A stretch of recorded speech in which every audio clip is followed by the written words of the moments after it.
I am from Zion City. I am from the dirt in the backyard at 5737 Ford Street. I am from the red rose bushes my father planted and cared for. I am from the Louisiana cane fields. I am from Rosa and Cuffy Butler. I am from Beech Grove Baptist Church. I am from Mama V's prayers as she kneeled beside my bed, praying for me as I struggled through acute asthma attacks. I am from the ups and downs of the Negro life. I am from the pen of Abraham Lincoln. I am from the works of Martin Luther King. I am from the days of the Civil Rights Movement. However, I am from God, the creator of all. I am Rosa Butler Lewis. Living Words at its core is a creative writing program for older adults. We get together in a room. We have, each time we get together, a different writing prompt to talk about. The group of people start talking at first, and then we give them time to write down some story, whatever that prompt is for the day. It may be fiction, it may be nonfiction, maybe sci-fi or a poem or a song. We write for 15-20 minutes, and then we spend the rest of our time sharing what everybody has written.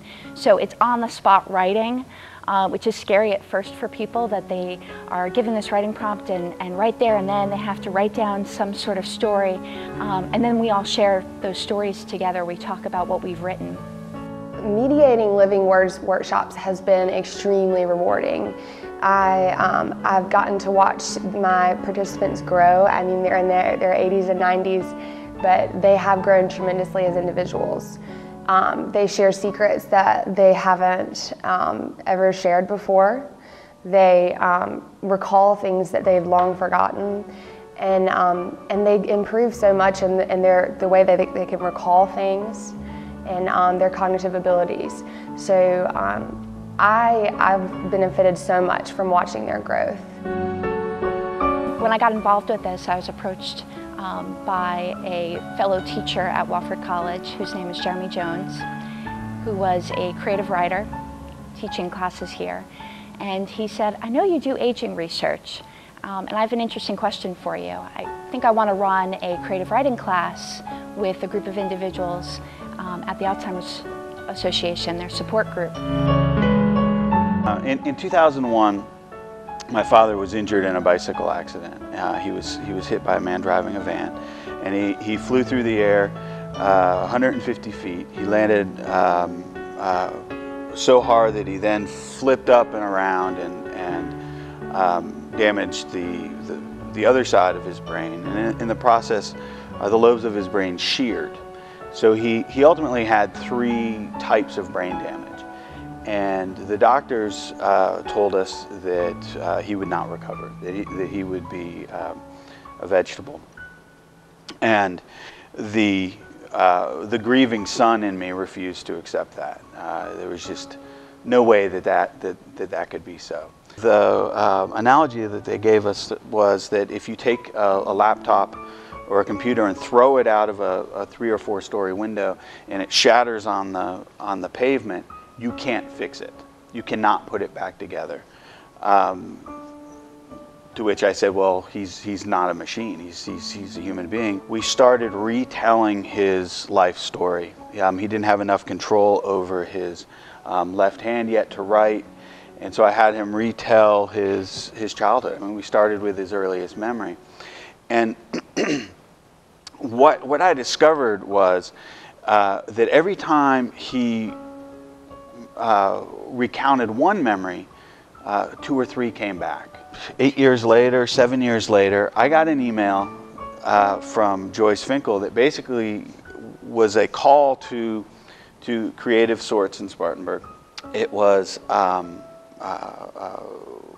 do you want to teach a creative writing class with people with Alzheimer's?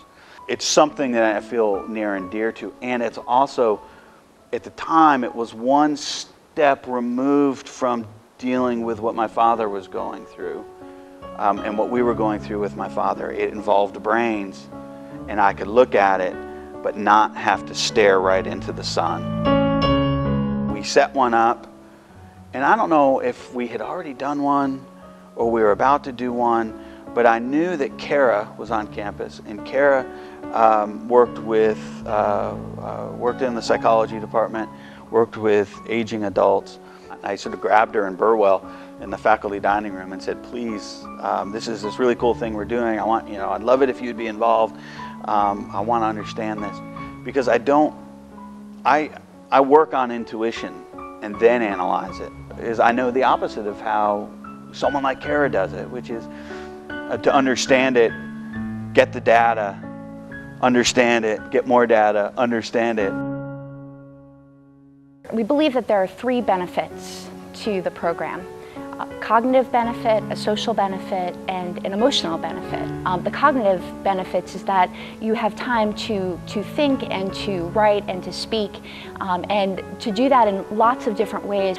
What I believe, and what the benefit of this program, is that by using a different form of writing every single week, they're stretching their brain and exercising their brain in a very different way every single week. It's challenging.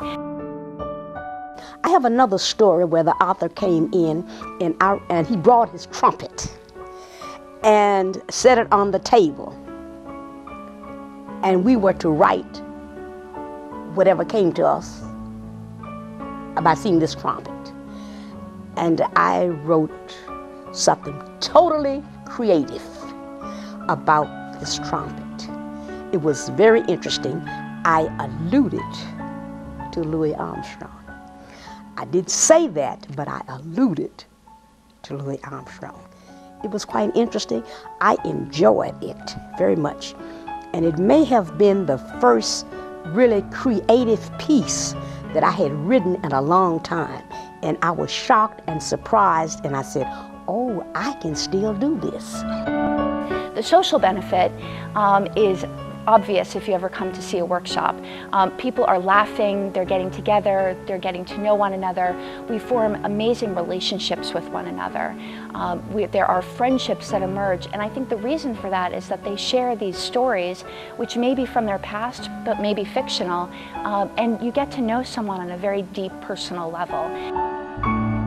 Well, I think the association with other writers and with Martha Ann, I think it's just been, a help to me in a general kind of a way, if not specifically, but certainly I look forward to the writing group every time we meet. The third benefit is an emotional one. By coming into class and by writing down stories of their past, they're able to reminisce and reflect upon their life, able to put information about their past into a framework, into stories that they're able to share with people. And this class has helped me, I believe, in going through and the grieving process with my son. It was something to look forward to. It was also something to write about. Writing is therapeutic, so that has helped me. I have loved being a part of the workshops and getting to know the individuals and seeing the impact that it has on people.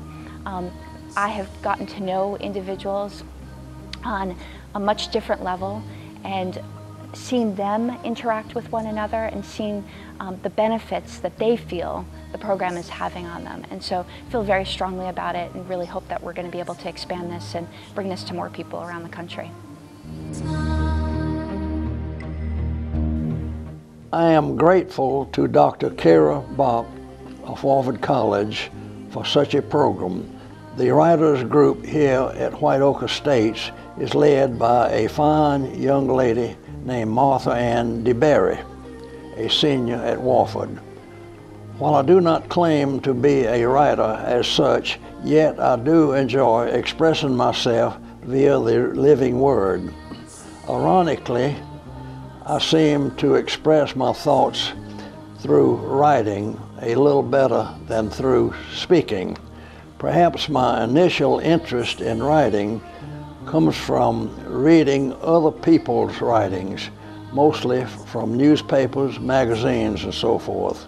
Unfortunately, I have never been a good reader of books whether fiction or nonfiction. Therefore, I am a poor reader of books. Whether or not my limited skill in writing has any merit, I feel sure that being a member of the Living Word Writers Group here at White Oak Estates has caused my interest in the written word to improve as we meet bi-monthly. In attempting to solicit others to join our group, I tell them if they can write a note or a letter to anyone, they will improve their writing skills by becoming a part of us.